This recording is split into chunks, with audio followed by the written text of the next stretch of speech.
Hey everyone, Jason here, founder and co-CEO of mindbodygreen and your host of the mindbodygreen podcast. Look, the conversation on longevity has advanced by leaps and bounds since we launched mindbodygreen back in 2009. And while it's great that there are so many evidence-based recommendations on this subject than ever before, it's become overwhelming and impossible to keep up with them all, so much so it can actually add more stress to your life than improvement. This is why my wife and co-founder Colleen and I set out to cut through the noise and answer this question when we began writing our new book over 2 years ago called The Joy of Well-Being, a practical guide to a happy, healthy, and long life. Practical being the key word here. Now, in this book, we've taken 14 years of our insider knowledge, leveraging all we've learned from the best experts in the world and the latest and greatest science, and distilling it down to just the most practical info. Essentially, we've done the legwork so you don't have to. We're confident that we can get you to 80% of your maximum well-being and help you maximize joy at the same time. If you're a fan of mindbodygreen or interested in longevity, I know you're going to love this book. So go to thejoyofwellbeing.com or to Amazon or your favorite book retailer to pre-order your copy today. Thank you so much. I know we're not going to take the one-size-fits-all approach, but you have to get me a grocery list. Give me your top 5 healing foods. Oh, I love that.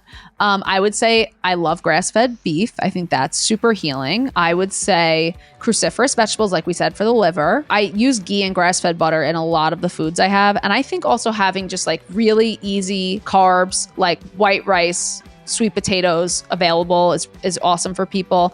And then I'll throw a fun one in there. I always have bone broth in my house too, like some sort of organic bone broth too.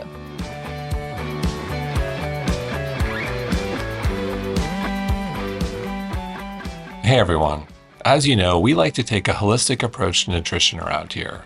How do you feel when you eat is just as important as what you put on your plate. The mind-body connection is very much real, and I can't think of a more perfect expert to discuss it than Michelle Shapiro. Michelle is a functional dietitian who calls herself the queen of the middle ground, meaning she supports intuitive eating but also leans on hard nutritional science to help you reach your goals. She views food as medicine, but also knows some people need specific and targeted support to actually heal from chronic issues. Essentially, Michelle has a point of view that's perfect for this show. Nuanced, evidence-based, and comprehensive of all pillars of well-being, mental, physical, and spiritual. In this episode, you'll hear all of her nutrition tips to reduce anxiety, optimize hunger hormones, and improve digestion. Trust me, you don't want to miss them. Michelle, welcome. Oh my gosh, Jason, it is an honor, and I'm so freaking excited to be here. Thank you so much for chatting with me and having me.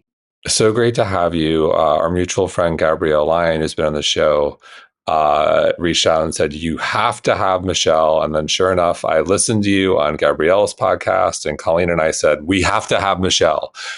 So great to have you. And, let's start with your weight loss journey, which is pretty powerful. So let's go there first. Absolutely. I think generally, when we're talking about weight loss, we have this idea that losing weight kind of solves all of our health problems and makes our lives better. I didn't have that experience in every way, but did in some. So I, from the age of about 5 to 18, always occupied a larger body. There was a couple reasons for that, but in that, I had also a very amazing life. I grew up in Queens, New York, one of the most diverse places in the entire world. And I felt like being unique in New York was always an asset growing up. Like you always wanted to be different, and that was part of it. So for me, weight wasn't a huge hindrance in ways of socializing and a part of my life. When I was going away to college at the University of Delaware, I realized, oh my gosh, Delaware is going to be much more homogenous. People are not going to kind of know me for me. And I'm going to have like access to thin privilege, essentially, to get by, I think, socially. I think this is going to be a problem. So I went on what I would not recommend, rapid weight loss journey going into school, and lost, huge trigger warning here, but close to 100 pounds in 3 to 4 months. And then went away to school and was really sick for a majority of my time in dietetic schooling, and had so much chronic illness come up, to debilitating panic attacks, hypothyroidism. If I look at pictures of myself, my skin was literally the color yellow. And it took me a long time to understand that drastic change in my homeostasis and weight loss was what led to a lot of those issues, because my body was like, oh, you're starving to death. In some ways, I did have benefits from the weight loss. And in some ways, it was actually my getting healthy again through naturopathic and functional medicine and nutrition that really led me to, my career passion as it is now. And a lot of what I like to talk about now is trying not to lose weight the wrong way the first time so you don't have to claw your way back into health the second time. So you lost over 100 pounds. What was your peak weight? I'm also curious your height. I'm very tall. So I'm 5'9" and like a half-ish. I'm tall.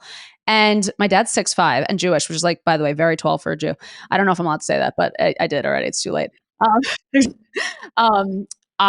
When I was younger, so I probably got up to like 250 to 260 pounds. And for me, it was very insidious weight gain. Like I was larger when I was like 5 or 6. And then every year I would just like gain 20 pounds. And it became very easy to gain weight. And it is very easy to gain weight once you're already in a larger body.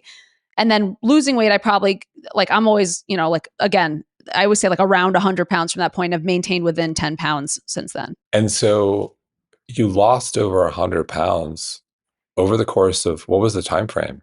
Like 3 to 4 months of when I initially lost it. Yeah. So it's super not recommended, Jason. Like I really couldn't recommend it any less. And so on one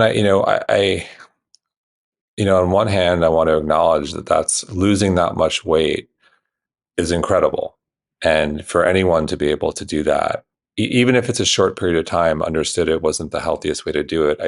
I do want to acknowledge that because I think that ultimately that's a good thing, but it's also a bad thing. So I don't want to just say that's terrible. You lost 100 pounds over 3 months. Like that's terrible. But I could also say that being that overweight without having knowledge of your biomarkers is also dangerous for your health. So with all that said, if that's the wrong way for someone out there who has to lose weight, whether it's 100 pounds or 25 pounds, if the wrong way is doing it that quickly, what is the right way? Yeah, I think it's a complicated answer and super individual, but what I would say is being really conscious of pacing and being really conscious of inflammation the entire way through. There's a lot of emerging research, and it's not so emerging because we've been looking at this for a long time, about the hormones leptin and ghrelin and them having a huge impact on people's ability to not only lose weight, but keep weight off. And what we are noticing is in some people who lose weight drastically, those levels of hormones can be altered too quickly, and that can lead to feeling like you have really big cravings and like you want to eat more. And also at the same time, slowing down your metabolism, because these are like many of the hormones in our body, they're very based on preservation. So you just never want to put your body into a state of inflammation or shock, I'd say, when it comes to weight loss. So low and slow would be my best recommendation as a kind of starting jumping off point. So understood it's individualized with whether it's, a pound a week or 10 pounds a week. And I think the scale plays a role. The more overweight you are, the easier it is to shed more weight faster. But can you spend a moment on the leptin and ghrelin? I think a lot of people aren't familiar with that. Could you give us a primer on leptin and ghrelin and the role they play here? Yeah, these are hormones secreted by our fat cells, and they play a role in basically they are adaptive and are brain signaling hormones that can influence our body's ability to feel hungry, have cravings, and will influence the rest of our hormones to kind of titrate our metabolism up or down. So when our body's in a severe state of starvation, we'll alter the levels of those hormones to accommodate, and basically our body will say, hey, Michelle, you're starving. Please eat more. Let me make you really hungry, and I'm going to slow your metabolism down to make sure that you do not starve to death, because I want to make sure we save as much as we possibly can. And a lot of our body systems are based on this preservation model. I think one example that I used and have used on podcasts and in a discussion of this is the Biggest Loser contestants. And there was a study that came out 2016 and showed that a majority of the Biggest Loser contestants studied had regained the weight that was lost. And of course, everyone's first inclination when hearing that was, oh, they must have gone home and just lost all their healthy habits that they had on the ranch. They must have eaten whatever they wanted and stopped exercising. And that really wasn't true for those people. All of them went home and continued their healthy habits. But what happened was their metabolism had overcompensated to be in that preservation state so drastically and so unanticipated in such an unanticipated way that it set them up on this path to really be regaining weight drastically after. So they could starve themselves and continue to keep the weight off or lose weight, but it would be a really low calorie number for them to be able to do that. And part of that was that leptin and ghrelin piece of the puzzle too. So was it they were overeating because they were getting the wrong signals, or because they were just that relationship with the leptin and ghrelin was so screwed up, they weren't even eating a lot, but it was translating to weight gain? Exactly. Yeah. And I think when we think of this calories in, calories out puzzle, we generally assume that it's as simple as the equation says, calories in, calories out. And what we need to look at is behind calories in and calories out is all of these complex hormones and different chemical reactions that are happening inside of our bodies. For them, it really was just a baseline metabolism drop and then the alteration of the hormones on top of it. And I give this example like rough numbers, so not quotable on these exact numbers, but as a framework. If someone started the show at 300 pounds, they would be anticipated to burn, let's say, 3,000 calories a day. If you're in a smaller body, you burn less calories. You don't need to burn as many. There's less mass for that, right? Less energy required. So if someone was 150 pounds, they would be anticipated to burn, let's say, 1,500 calories. When these people got down to 150 pounds, they were burning 1,000 calories a day.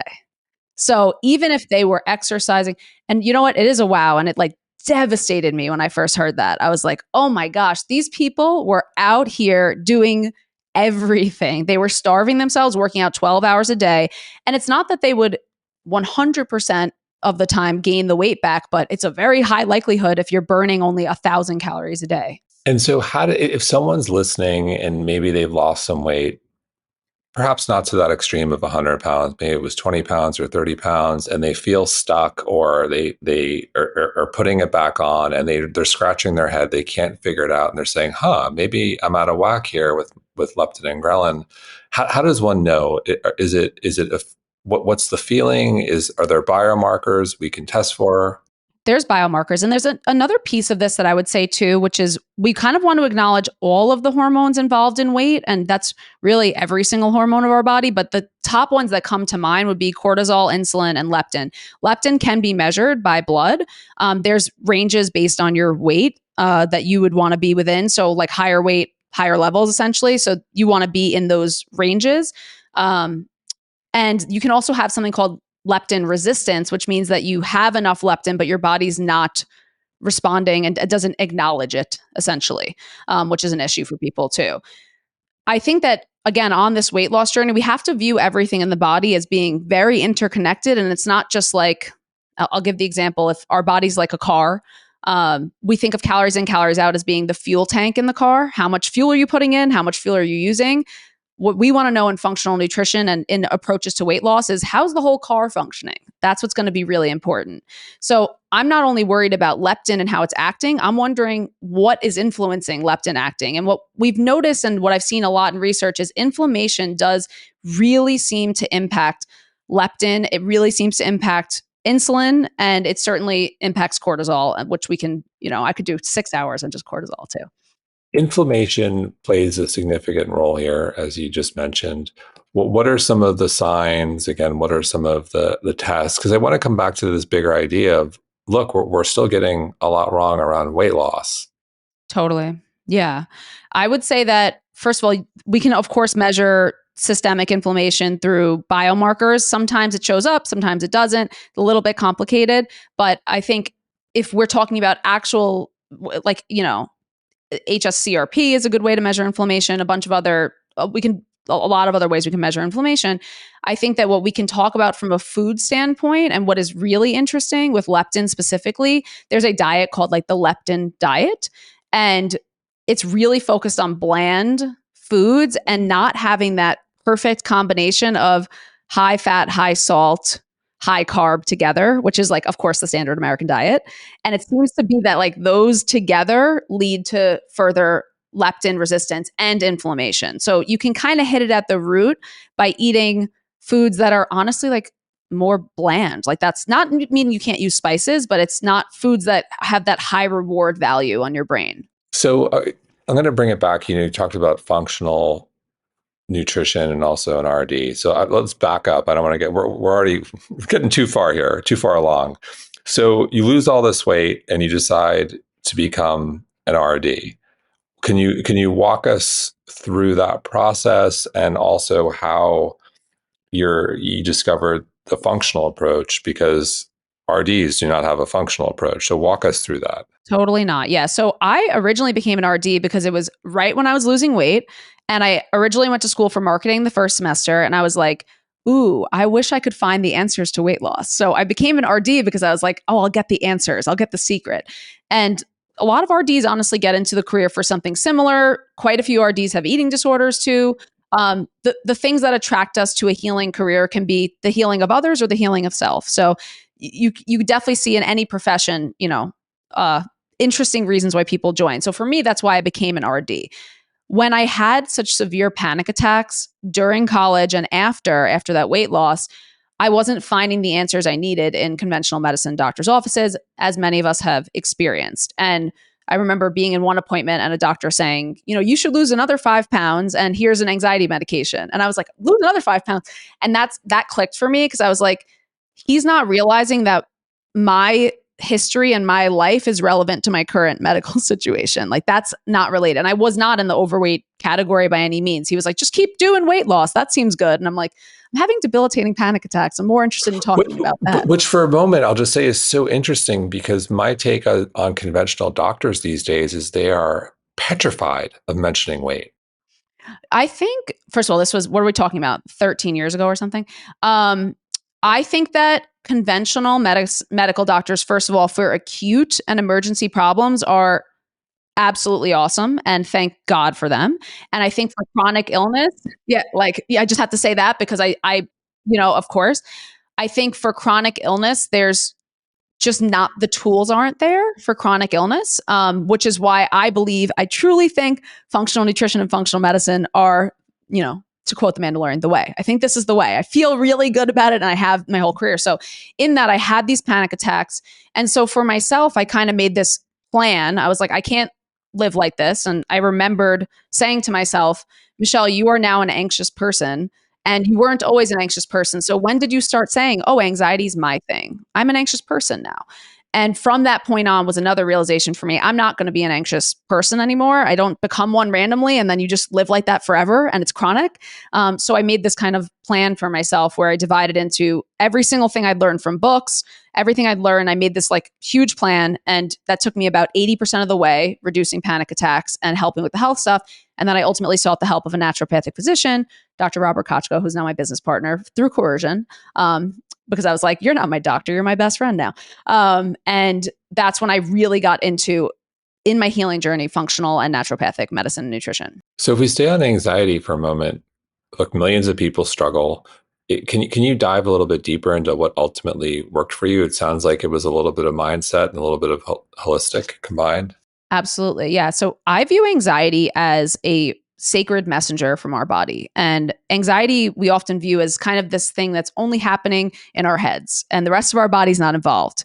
But our head's not cut off from the rest of our body. So the way I view anxiety is that it's a form of communication between our body that something is wrong and that we need to pay attention. For myself, my anxiety was probably caused by nutrient deficiencies from that rapid weight loss combined with a long-term vegan diet at that point. And with gut issues, which can, your vagus nerve can signal anxiety from your gut to your brain. And for myself, also just, emotional reasons. There was this huge drastic shift in my life and this change. And I think that it was a culmination of those things. And I think the shift for me around anxiety is when and I help my clients with anxiety all the time, when you learn to kind of ride it out, as I would say, and just let anxiety happen and then explore the root cause at the same time, you don't have as much resistance and it really can dissipate that panic attack. And I know it's much easier said than done. So we can talk more about that too, because I know how painful and horrible panic attacks are. So I don't want to diminish that. You mentioned, your anxiety was driven by nutrient deficiency caused by a long-term vegan diet, without, I know there's no one size fits all approach, but what is your approach to, how would you describe your diet philosophy and what you found works in terms of a diet that can help someone who's suffering from anxiety? Yeah, it's a really good question. I think when it comes to anxiety, the top things I'm looking at is consumption of grounding foods, and grounding meaning things that feel cooked and warm and cozy and are very nutrient dense. That could very easily be meat, that could be starchy vegetables, that could be amazing oils and fats. And I think when it comes to anxiety, blood sugar management is extremely important. Addressing any of those root causes. If there is, again, anything in your body that is a signal of, hi, my body's starving, or there's too much stress here, or there's a gut issue, there's too much inflammation, any of those things can create a mental experience of anxiety. So addressing the root causes is generally addressing inflammation, gut dysbiosis, blood sugar issues, and I think just addressing your nervous system overall is really important too. So you mentioned dysbiosis. That comes up quite a bit in the functional medicine community. How does one know? What are the signs? I think that, first of all, just looking at your stool and understanding, are you going to the bathroom 1 to 2 times a day? Is it a complete evacuation? I think that's really important. Not experiencing uncomfortable bloating on a daily basis, cramping, excessive gas. I think anything that I use the idea of anything that makes you notice your digestion a lot throughout the day is probably, again, a symptom that you might want to look into. And then there are, of course, like stool tests you can do, which is a longer conversation about functional testing and things like that. But there definitely are tests you can do too. My take on stool tests, from what I've heard from a lot of doctors in the space, is they're informative, but they're also inaccurate. Yeah, I think they're really a snapshot, and I think that's what they have to be used as. And what the functional medicine world has turned into a little bit is, let's test you first and then we'll give you a protocol. For me, that's conventional medicine. That's exactly what conventional medicine is. Real functional medicine is looking at the foundations of your health and exploring what the actual root of what's going on with you is. That doesn't happen through lab testing. Lab testing is a snapshot. So on that note, what do you think functional gets right, and what do you think functional can do better? I love functional nutrition and medicine. I feel that it is so close to being a really beautiful combination of modern medicine and what we need for modern medicine and Eastern medicine practices. I think it's that bridge. What I think we get right in functional medicine when we're doing it really well is that we put the person first as an individual and take into account their story, their history, their social networks, and the environment that their body exists. And I think that in doing that, we really can understand what's going to work for the individual because our bodies are so different. Where I'm seeing things go, I'm assuming from a compensation perspective, is into this world of people are walking into functional medicine doctors' offices and they're giving them tests that are thousands of dollars, and they don't have that extensive history of what's going on with the client. And everything has to be within the context of the person. It's a real person who has complex experiences. So I think when we just use testing first and we slam people with these huge bills and they walk out with a kind of protocol that's like, these foods are bad and these foods are good, that also creates tremendous food fears for people. And I see that all the time in my practice. 100%. And, with regards to testing, I do extensive lab work with Frank Littman, and I do it twice a year. There was a time I was doing it 4 times a year. And Frank said to me, he's like, what are you doing? This is just too much. Stop. And he was right. Yep. Because that's a real functional medicine Yes. purist. These are the people who thought of the frameworks that we're talking about right now. Okay. So he for sure would be someone I would say would not be in that model. And that's exactly the way you advocate for a patient. Save your freaking money. You don't need these lab tests, and let's just focus on what you're feeling. That's awesome. And so, you're an RD who practices functional nutrition.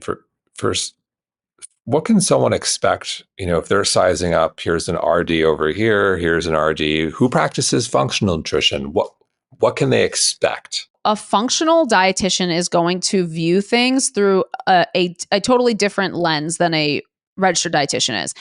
I like when people are functional dietitians because you have that nice scientific basis from your RD degree, and then you're going on for further education. I think it really depends on the condition you're looking at. So when I was in my RD degree, it's more looking at, let's say you have something again like IBS, you're basically looking at which foods are not going to piss this person's stomach off. That's kind of the thing. It's like, how do I not piss and irritate the stomach? Piss off and irritate the stomach. When you're looking at a functional nutrition, we want to know, well, why are you having these symptoms in the first place? So we would expect to not only be kind of managing conditions, but our goal is going to be, whenever possible, to reverse and heal the conditions at their root. And I think there's a lot of curiosity in a functional nutrition appointment. I'm asking my clients like the most detailed, weird questions. I'm like, exactly what position are you sleeping in? And exactly what time are you waking up in the morning? Because I can take that information and draw this kind of bigger puzzle of their health. So there's a place for conventional RDs. The degree is still great, but it's still within the model of the body is broken, not the body has the ability to heal, I think. You also mentioned that many conventional RDs, unfortunately or fortunately, because there's life experience that comes with it, have experienced disordered eating. Can you talk about that? Yeah, I have to find the study, but there was a study, I think it was like 15 years ago, that showed that there's a disproportionate amount of dietitians who have disordered eating compared to other careers. I think that, again, we as healers, I think every practitioner has the ability or yearning to be a healer. We want to learn things, maybe sometimes for personal motivation, and then we end up wanting to help people with the same things that we healed ourselves. What I know we're going to talk about too is that there's kind of this new wave of dietitian, which is kind of the more opposing force to having an eating disorder, which is this intuitive eating or health at every size movement that's newer compared to, I think, when I was in school, 13 years ago. It was more, you're kind of an eating disorder dietitian, you're kind of a clinical dietitian, or you're working on weight loss. And that now there's more divisions I'm seeing and more directions, but there's a lot more divisiveness and intensity, I think. On that note, something I'm seeing quite a bit of, maybe it's just the algorithm, but I'm seeing a lot of conventional RDs really making an effort to cancel more integrative approaches, functional RDs, different points of view. I'm just seeing a lot of it right now. Food is medicine. That's another one. Oh, Yeah, you wow. can't say You're that going to anymore. That's get done. canceled. Yeah. What's going on? I'm going to tell you what I think about this all the time. This is kind of my whole thing that I think about, by the way, in my life. Because I have to say, so if you're an eating disorder dietitian and you've sat with someone in a hospital and they're on a tube feed fighting for their life, I can understand why someone would be extremely protective of their clients and patients. So I can understand why nutrition messaging really is not for everyone. There's which is hard on social media, right? Because some nutrition messaging is for some people and some is for others, but we post to everyone. So I think because of the extreme amount of weight bias that was totally freaking real in doctors' offices, in corporate world, in so many ways, there's kind of been this knee-jerk reaction to all of the weight bias people were experiencing, the diet culture influences, where people said, enough is enough. And not only, it pushed a little too far in my opinion, but not only, are we not talking about weight, but weight's not even important for your health. That's kind of the direction that it's gone. And I think for me, I feel like the kind of really more militant, like health at every size people, there's a lot of pain in the real experiences they had. And they truly do not believe that weight is a factor in someone's health in the same way that other practitioners do. And they also don't believe, I think, that people have the ability to heal from chronic illness. So for them, they view functional nutrition as snake oil. They think it's predatory. They think it's like diet culture. And I'm like, wow, you must not have sat with someone through a functional nutrition journey, because if you saw what I saw, you would believe it because it's real, and it's scientific. Yeah. So hear you loud and clear, and I agree. Body positivity at its core, there's a lot of good there. Yeah, the morality of it, right? Of course. Exactly, but we've lost the nuance and taken it too far. And on that note, food is medicine. To your point, if you've never sat with someone who has a real sensitivity to a food, uh, I also think it's naive for an RD to say whatever it might be, lectins or gluten, or for some people, seed oils. That's a very hot one these days. That can really cause these types of foods can really cause inflammation and really cause someone pain. They can. And, we talked a little bit about this idea that food is medicine as being triggering for people. And kind of the context, it's so interesting because on my podcast, I sit down with Ayurvedic doctors and traditional Chinese medicine practitioners. And I said, how would this concept of intuitive eating even fit in with the idea of TCM or the idea of Ayurveda? And the answer is it really doesn't, because there is objective science and objective laws of how food impacts us that we cannot ignore. And I think a lot of this movement, where you said we lost the nuance, is that we want to favor the psychological in place of the physical. And like you said, if you have a parasite or something, you're not intuitive eating your way out of a parasite. Like you're still having that parasite.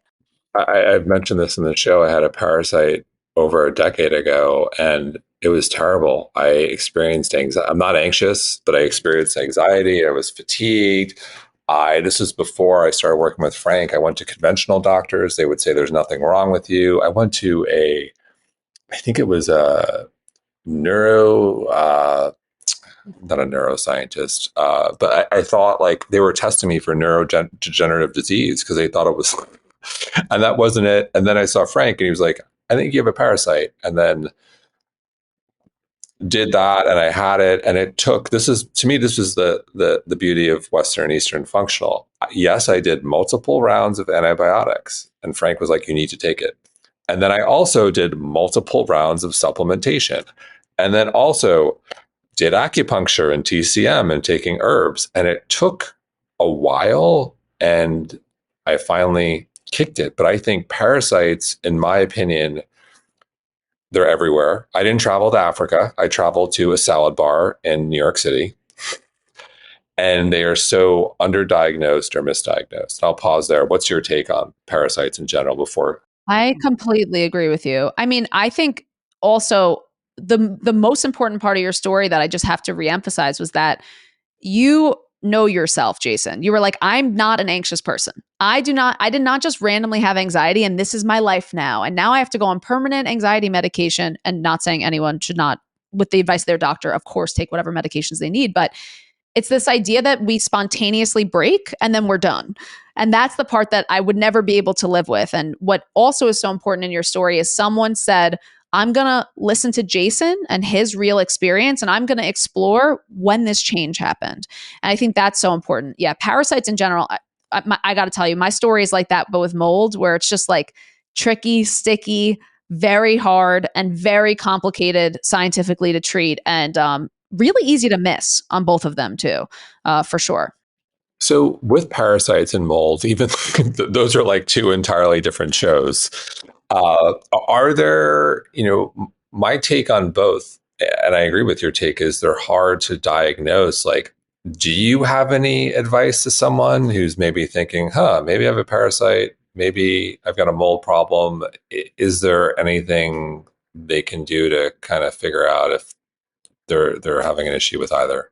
Yeah, it's a really, really good question. I think for any condition that you're working on, when you are preparing to go to medical appointments, what I want people to do is write a timeline of their health, and lay it out for the practitioner so that the practitioner can see, this is who I am the rest of my life. These events happened before, and this is where I am now. And then the practitioner will be able to line up your signs and symptoms, which you should also lay out for them.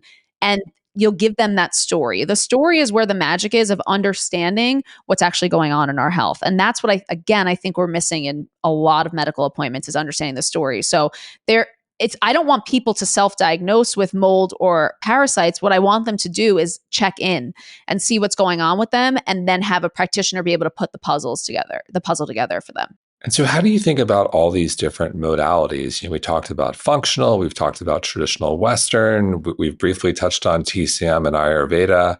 How do those ancient practices like Ayurveda, like TCM, what role do they play in all of this? Because we've got a lot going on here between everything we've, the big four, if we say traditional, functional, Ayurvedic, TCM. A true functional practitioner should be the bridge between traditional and modern. I think that's where we should land. What I've found so freaking awesome recently, Jason, is that I'll be talking to an Ayurvedic practitioner, and we're talking about the different foods that would influence your liver health or liver detoxification. And the way that kind of they're framing it is very it sounds almost more woo, but the really cool part is what we practice in functional nutrition in ways of the supplements really aligns with what we've learned in Ayurveda and TCM. So it's almost like functional nutrition is a translation that we can understand in a modern way, I think, of these practices. I do believe that there is a absolute place for each and every type of practitioner too, but I'm hopeful, and the more that I learn in each of these realms, I do think there's a nice middle ground because it's a little bit it's hard to translate the complexity of 10,000 years of passed down information, especially for someone who's in this Western mindset, for sure. So, what are some of the commonalities? I'll use the example, carnivore and vegan to some degree. They're close in that they're eating 100% real food, so like they can agree on that. What if we look at these different ways of thinking about nutrition or practices? Like, what are some of the commonalities? Where do we all agree? I think we all agree that our digestion is a huge part of the game. I think we all agree that our liver is very important for detoxification and that our liver requires a lot of sensitive care. I think that we all understand that our brain and our gut are totally interconnected. And I think for all of us who are, even have a little bit of woo in them, we understand that our lives and the connections we have with other people influence our health. And I think everyone can acknowledge all of that. What role does fiber play? What role does meal timing, distance between meals? Let's spend a moment there. Sure. I would say that in ways of digestion, you're gonna hate this answer, but of course, I think it's very individualized. Of course, but Not you hating it, but people will hate that, and I'm sorry for it. But the same person who, if you increase fiber intake versus another person you increase fiber intake, you're going to have completely different results, essentially. But I mean, Jason, when it comes down to it, the most basic principles of digestion are eat in a peaceful environment, eat with a really good posture, notice and be present during your meals so your nervous system is on kind of the parasympathetic leg during that rest and in that rest and digest state.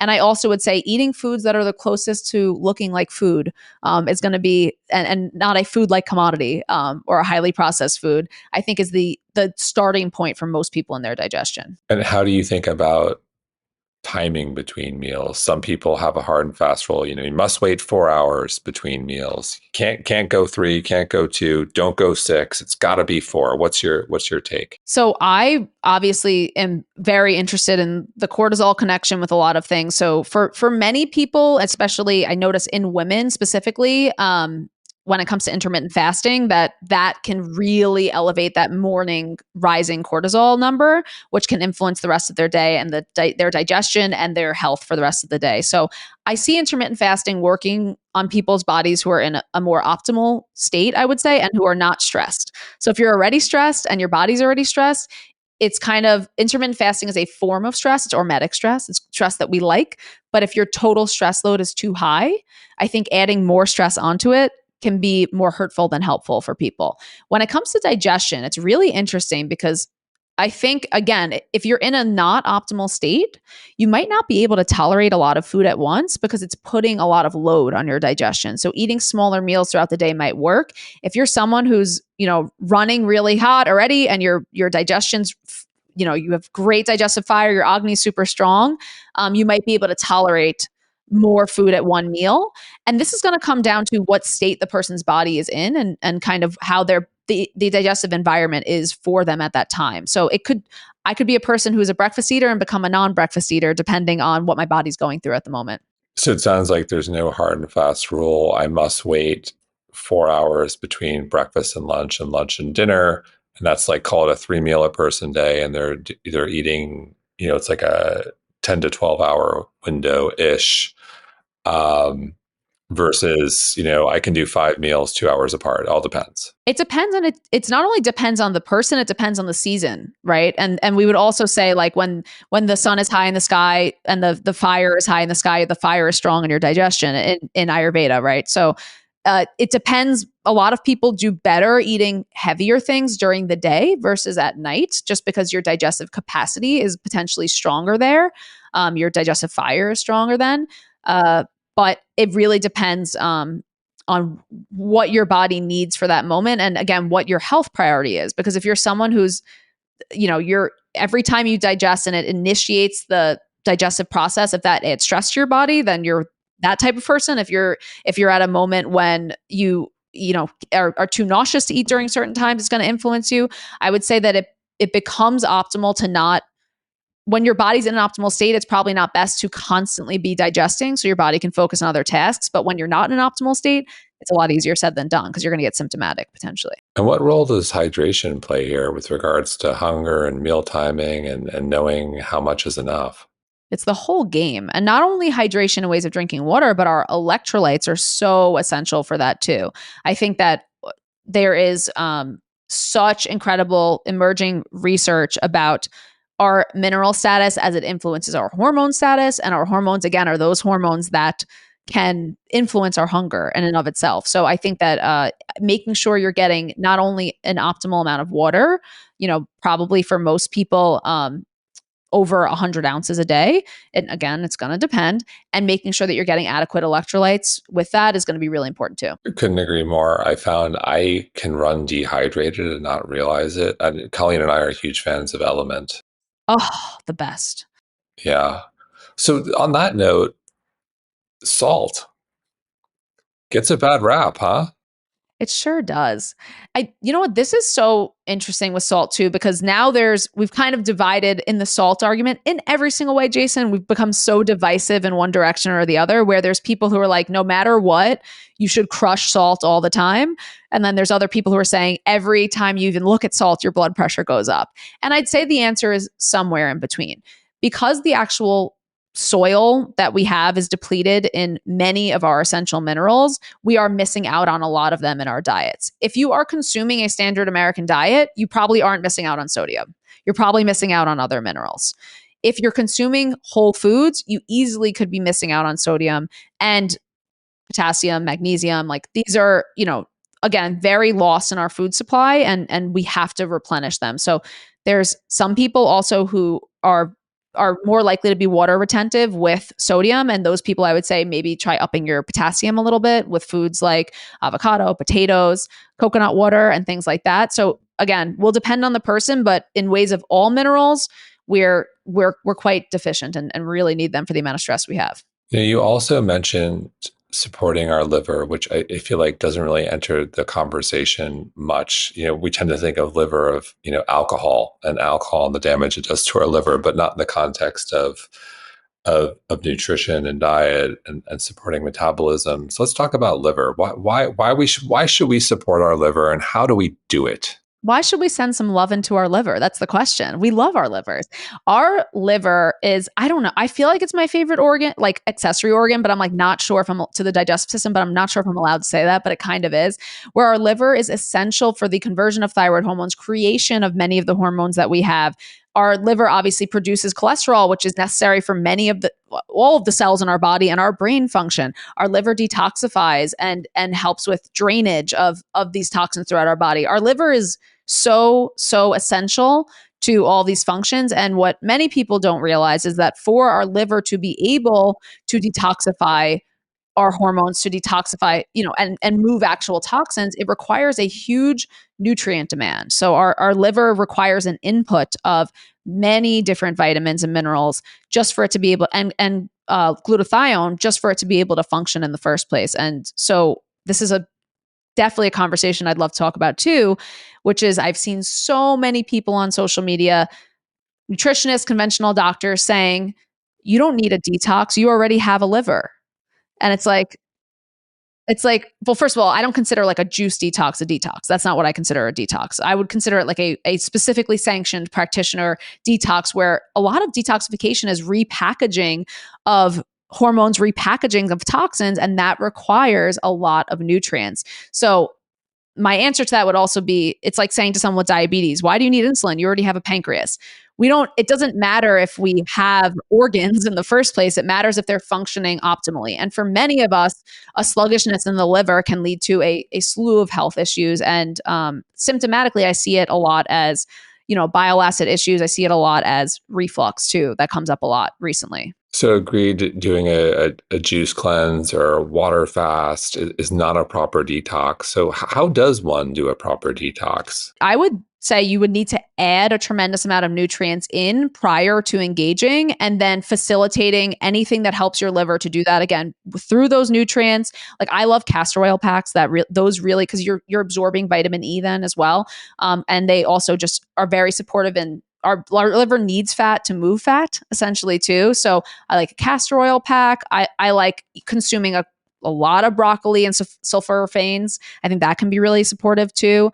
But if you are doing, again, either a gut or liver specific detox, it will also vary in functional nutrition, TCM or Ayurveda as well. But the goal is to get movement and create momentum, and give your liver what it needs to be able to do that. And what are your favorite liver supporting foods in addition to broccoli, sulforaphane? I like ghee is really supportive too, again, because you're consuming fats that can help with that movement. I like also just in general, animal proteins, even though they can be challenging on the liver because it provides a demand, they also are so nutrient dense that it can give your body what it needs. Protein's also essential for that journey too. And so something we touched on earlier is this idea of shame. Can we talk about food shame versus people shame and how this manifests? Yes, I love shaming food companies. It's like my favorite thing to do in the entire world. So I use the example when Krispy Kreme was giving free donuts for people getting COVID shots. Oh God, the worst. So I made a post and I said, like, I hate you, Krispy Kreme. Basically, like, people are getting sick from, like, additionally sick, not only from the virus, but from the inflammatory nature and environment of their bodies. And you're exacerbating that during a time when we're so cautious of our immune system. So I made this post and everyone was like, you're shaming people for eating the Krispy Kreme. And I said, no, I'm shaming Krispy Kreme for doing it in the first place. You can shame a food company without shaming a person. I would never judge someone for any food that they eat. I would want to understand food behaviors and motivations. I can basically understand any decision someone makes for themselves, because I believe we're all doing the best we can and we're trying to preserve and save our lives. But that being said, food manufacturers are a massive contributor to the huge chronic illness epidemic we have. And I am not going to not talk about that. I'm not just going to let it fly and think it's okay. I refuse to do that, as upset as people can get. But it's not about you, it's about them, the food companies. Yeah, and I'd also add government plays a significant role here because government subsidizes corn and lots of other things that aren't great for us, and they determine affordability. And also the guidelines that the government has given historically, people are always saying, oh, it's just that people aren't compliant. They're not following the guidelines. People are quite compliant with their purchasing, dependent on the government guidelines. And so we see, like, over time, a total decrease in the amount of beef that we're consuming and an increase in poultry because of the low fat recommendations. And as that kind of continued, we can't say correlation equals causation, but chronic illness has skyrocketed simultaneously. So something's, not right. We've had Don Layman on the show, who our friend Gabrielle studied under, who's like the authority on protein, and such a great episode. I encourage people to listen to him. And he pointed out the same fact that meat consumption has decreased, yet chronic disease has increased. And again, all of these studies are so complex, but it's hard to point the finger at meat if that's the case. It is. And I mean, I think there's a lot more studies that substantiate that, especially the new studies on saturated fat and cholesterol. And a lot of kind of the pieces of why we've been demonizing meat are really being pulled apart. And that's not to say that, of course, you and I do not like have disdain for factory farming as much as I do for other food manufacturers. Like it's not even a question. I think that there's a lot of fuss and noise around things when we don't want to look at the real deal. And the real deal is there are systems in place that are stacked against people, and it makes it really hard for people to be healthy. And we always put the onus on the individual. And it's like, it's a really, really, really, it's really challenging to be healthy now. It's like really freaking hard. It's not a motivation thing. It's hard. I think about this one a lot too, because, I think about, mentioned food companies and on one hand there with regards to big food, CPG, I'm optimistic in that I think a decade ago, if I were to go grocery shopping and look for healthier alternatives for snacks, sweets, treats, like there were none. I look at the category now, I can think of so many foods where there's a better alternative. I look at Unreal, I look at Justin's, I look at Hue Chocolate, I look at Simple Mills. There are just so many great, great access. Like whatever you're, whether you're, paleo or vegan, or you want to avoid seed oils, whatever you subscribe to, you can find that. It's a little bit more expensive, but you can find it.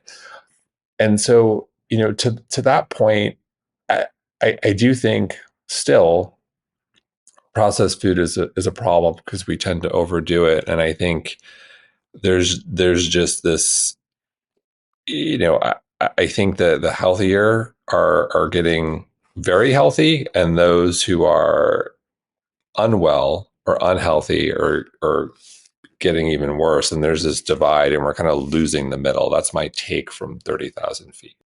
I would say so too. And I think, again, the issue is now people are the rate of chronic illness in our country is around 60% of people have some level of chronic illness. And I'm sure that's grossly underdiagnosed because people believe it's okay and it's fine to not go to the bathroom for an entire week and don't consider themselves chronically ill, right? So I think that our standard of what is healthy has declined. And at this point, regarding the food is medicine argument, I have a caveat, which is that you can't heal from chronic illness just from eating healthy food. So the problem with a lot of people is they now have to dig themselves out of that hole. Same thing with you with the parasite, Jason, like you were eating healthy. It doesn't really matter because you needed specific and targeted support to kind of bring you back to baseline. And this cumulative effect of chronic illness is overwhelming, but we do have many answers for it too.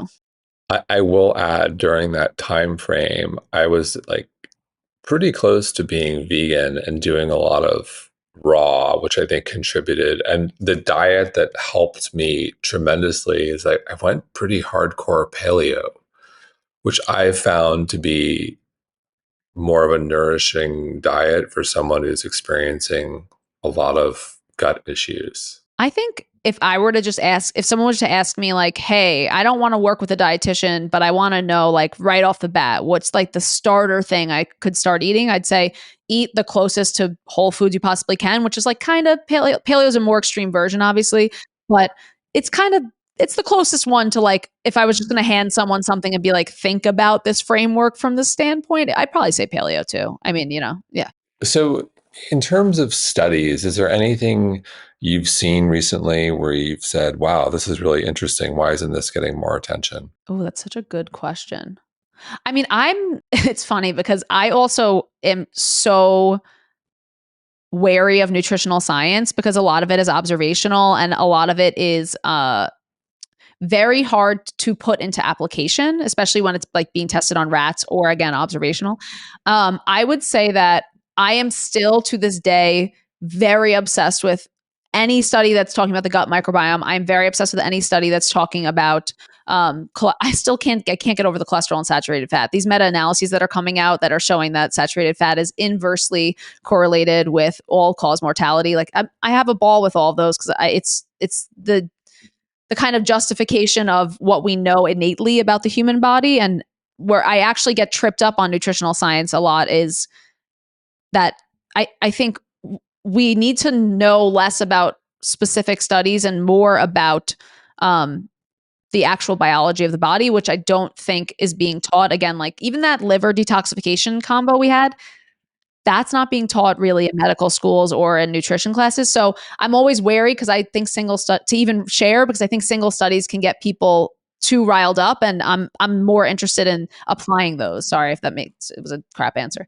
No, it's a good answer. And look, I think they're always interesting. We love to talk about food and nutrition here. I love a good grocery list, and I'll still hit you with that question at the end. But where I've come around to with nutrition, I feel like we've discounted the N of one, the study of you. And there are people I know, I'll use this example again. My friend Mark Sisson, who's 69 and lives in Miami and is completely jacked and feels amazing, says he's in the best shape of his life. He feels great. And he's like pretty close to being carnivore. And then on the other hand, my other friend, Rich Roll, who's 100% plant-based, I think he's 50, 56, 57. They are so, in terms of diet, almost carnivore, 100% plant-based. They have, but they both look great, feel great, best shape of their life. It works for them. Who's to say, the only thing they have in common is they work out a lot. And so, but who's to say, what Rich is doing is right or what Mark's doing is wrong or vice versa? Nobody. It works for them. We're all different. There's some people who can look at steak and their blood pressure goes through the roof. There are other people who can eat steak 3 times a day and no big deal.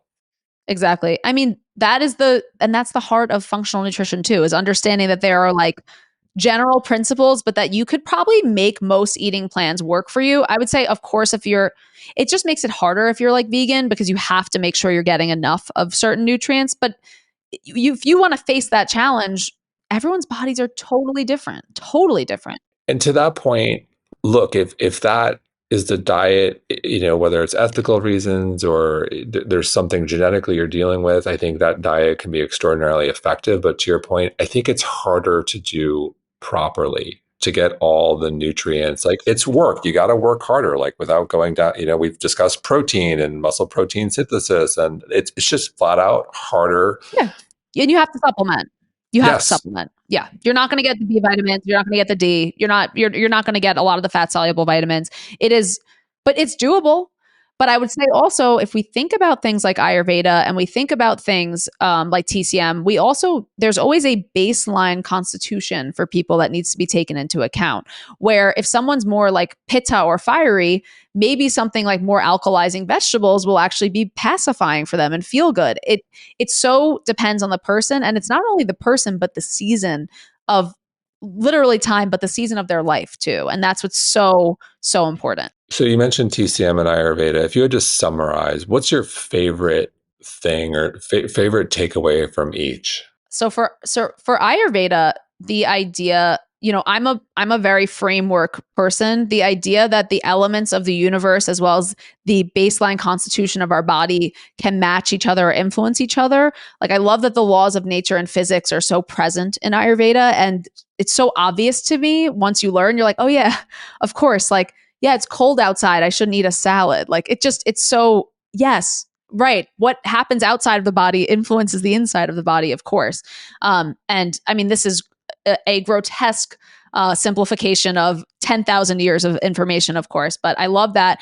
And when it comes to TCM, the idea of chi and the interconnectedness of us with others and within our body, and how every part of our body is so deeply connected, and the meridians of that connection, I think are so fascinating and so true. And I like that both of them focus so much on momentum and flow and connection. Speaking from personal experience, with TCM, there's a shiatsu practitioner I absolutely loved in New York, Sam Berlin, who I miss because he's not in South Florida. And when I was going through parasite issues, that's when I started to work with him.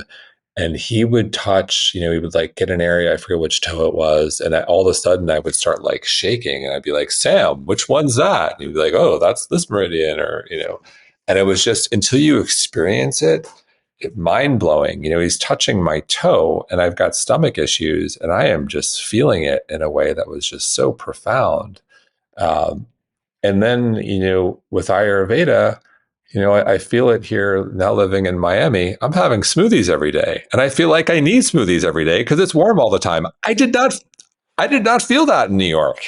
Totally. Exactly. It's so true. I have to wait to go to Miami in the winter to have my smoothies because I'm very vata, like I'm very cold. So like attracts like often. So I love cold foods, but they do not love me. So every time I'm in Miami, I'm like, great, I'm gonna go outside for a long time and I'm gonna have my smoothie and be so freaking happy. You're right.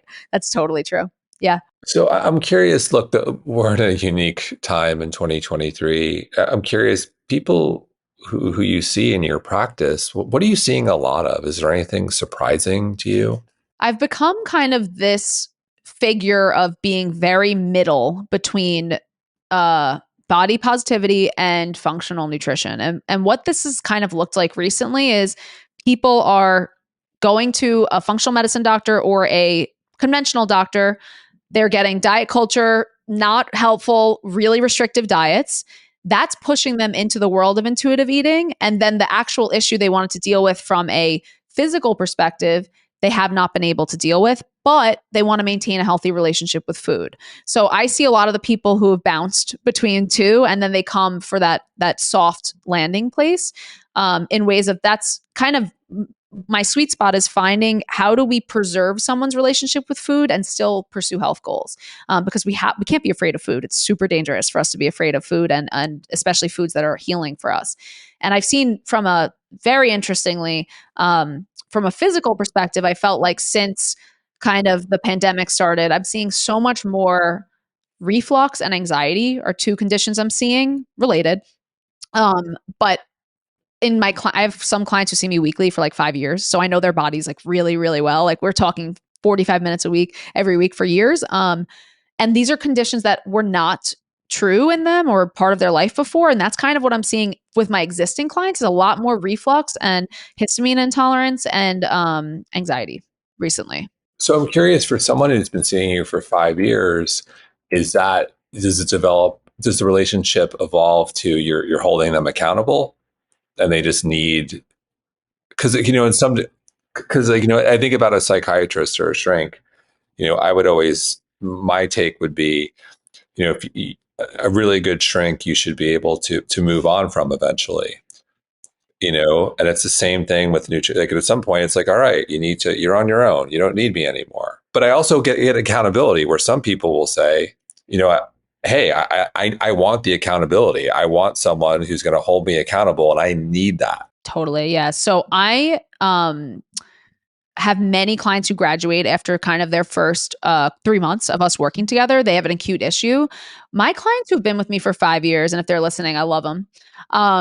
It's more the relationship transforms into such a collaboration that while 1 week we could be working on something like we could be meditating in the middle of a session because of something hard that happened. We could be doing a visualization. We could be sitting down to eat and see what the experience of eating is like from a somatic angle.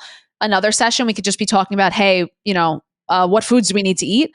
It really depends on that person. And we in Ayurveda, they say it takes as long for a condition to heal as the condition existed.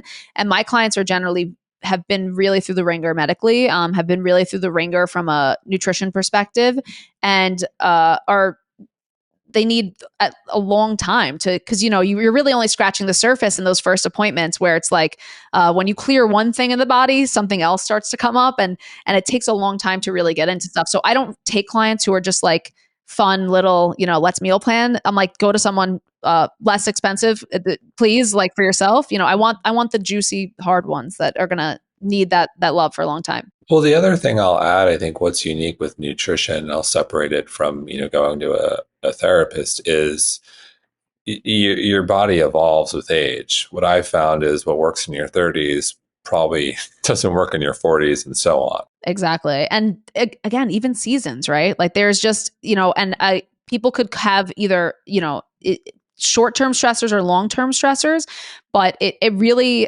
we're very layered as people. It takes a long time to get to know someone, which is why it's hilarious that we like see doctors for 10 minutes. I'm like, I don't know my clients until I'm with them for a year. Like, I don't know, it takes a long time to know someone. And I think that's the benefit of working with a practitioner, if you're able to for a long time, is because I can then, a client can come in and say, oh, I felt this way. And I'm like, no, it's your reflux again. Let's do baking soda, whatever like little tactic we need to do. I can hear the puzzle behind their words, which I think is very powerful to have just a teammate. So is baking soda a hack for reflux? Yeah, so this is all right. This is a really fun thing. So functional medicine doctors and nutritionists are all obsessed with, and I'm sure you've heard this, that stomach acid is like issues generally derive from hypochlorhydria, too low of stomach acid. So what I see in a lot of my clients is that they'll go into functional medicine doctors' offices and dietitians' offices, and they'll say, hey, let's do an acid test, an acid challenge. We'll do a betaine HCl. We'll start with lemon water. We'll start getting that acid back in.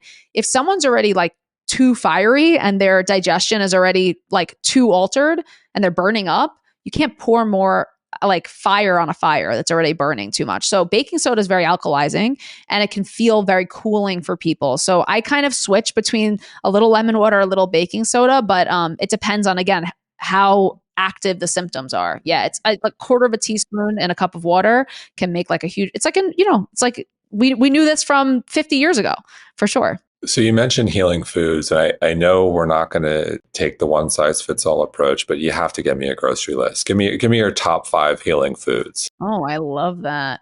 I would say I love grass-fed beef. I think that's super healing. I would say cruciferous vegetables, like we said, for the liver.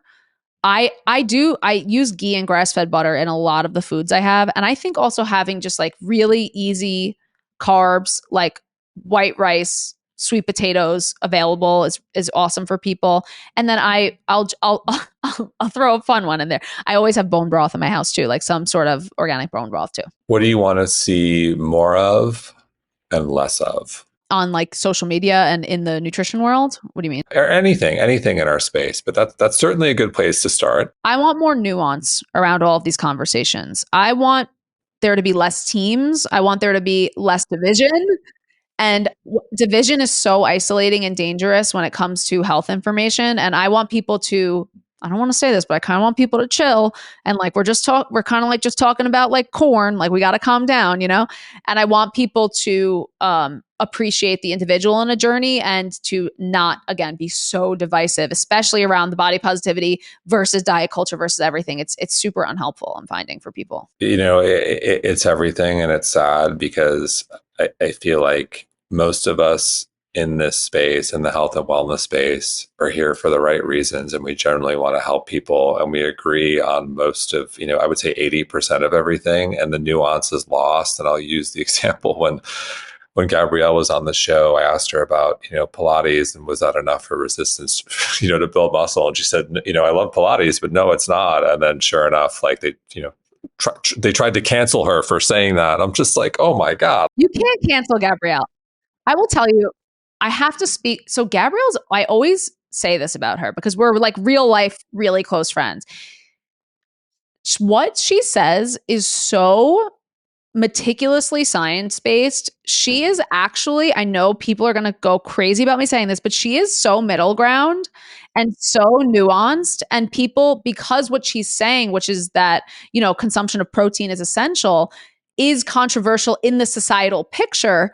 It seems controversial, but what she's saying is like not controversial at all and extremely scientifically backed. And that's what's so, I always am like, it's funny because she's not like that. She's not a person who takes hard stances. She's very neutral in every way. Well, I've repeated this statistic before on the show, and I'll repeat it again because I think it's just always helpful to reiterate. Wharton School did a study of the New York Times articles that made the most emailed lists, essentially like a sign of virality, the most read articles in the world. And they categorized the articles by emotion. And the top 3 were anxiety, awe, and anger. Number 1 was anger. If the article inspired anger, it was 34% more likely to make the list. Wow. That's so interesting. So if you think about what drives clicks, what drives engagement, more followers, more revenue, more listens, it is anger. So I feel that. Don't you feel that online? I feel it. 100%. So if you're a personal brand and you're like, okay, like I'm going to be a personal brand, and how do I build my brand? One way to do it theoretically is a strategy of inciting anger. Have a villain, whether it's, pick a food, bananas are terrible. Bananas are killing everyone. Bananas cause cancer. Bananas do this. Bananas do that. It's all about banana. The banana people are evil. The banana people are, I'm speaking in hyperbole, but you get where I'm going with this. And that's successful. Then I hate bananas. They're talking good about, let's go after the banana.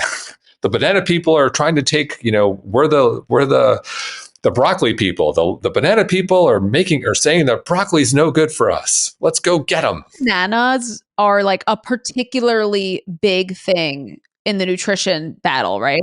You know that, right? It's like bananas being too high carb and then I made a post like 7 years ago and I was like, it ain't the banana. I'm just like, it's not the banana. The banana's not the thing. Like, but also on the same vein, like, are there people who don't tolerate it? Yeah. But point being, it's very funny. And I'm sure you chose bananas intentionally. It was a whole thing, the banana. Like the CG, look, I've got CGMs, without going down the rabbit hole, I think are incredible tools to get an understanding of how you react to, but you can take it too far where there are some people who are like petrified of a banana. Exactly. And again, the fear around food can create a cortisol response, can create an inability to digest food properly. Like, you don't want to be scared of bananas. We want that to be clear. So when I did my, 10 or say, I think it was about a week when I was trying out levels, and I tried a couple of these, I would say like, okay, like, let's see how high we can get this sucker. And, would do all sorts of experiments. One of the things I found is anytime I had the combination of chocolate and a nut butter, I would have like zero response, like in terms of glycemic. I'm like, super dense in fat. That's why. Yeah, I was like, okay, I'll just eat, peanut butter cups all day. I'm good. So what message is that, It's the interpretation that matters. You're totally, and I notice fruit spikes me really high, but spikes high also on the CGM. What people don't understand, you don't actually want your blood sugar flatlined. You need the glucose from foods and to enter your cells through the action of insulin. So it's like, the new thing is getting as flatlined as possible. And I'm like, you kind of want the spikes. The spikes are as long as you just don't want to have a permanent spike. You don't want to be diabetic. Sure. What do you think we're going to be talking about a year or so from now? What's interesting to you? I want us to go forward by going backwards. And I hope that people are getting so fed up with the divisiveness in nutrition that I think what is starting to happen is people are starting to self listen and starting to self experiment.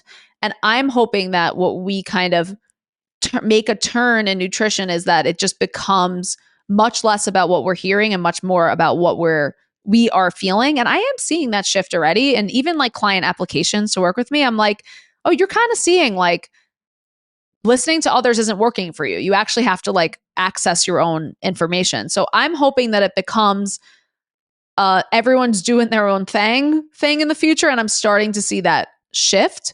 And I also hope that we can come to a point where we can at some point make some shifts in the food system. I hope that, and I know, like you said, there's more products available, but the idea that food advertising even exists is a wild thing that doesn't exist in like any other country. So in closing, we're both native New Yorkers. So let's say you have a giant billboard on the in front on the Midtown Tunnel.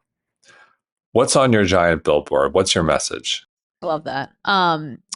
Let's do the 59th Street Bridge, Queens of Manhattan. 59th Street. Right? I love that. I'm like feeling groovy. Simon and Garfunkel. Yeah, so Queens. Simon and Garfunkel, so Queens. Oh my gosh. I would say so the name of my podcast is Quiet the Diet. And what the meaning of Quiet the Diet is for me is you master your health by listening to yourself. So everything that you do in your life, you're taking in information so that you can decipher and use with your own intuition what works for you. So the only way to get healthy is by creating a strong line of communication between your body and brain and listening to yourself. Amen. Michelle, thank you so much. Thank you so much. It was a ball. Thank you.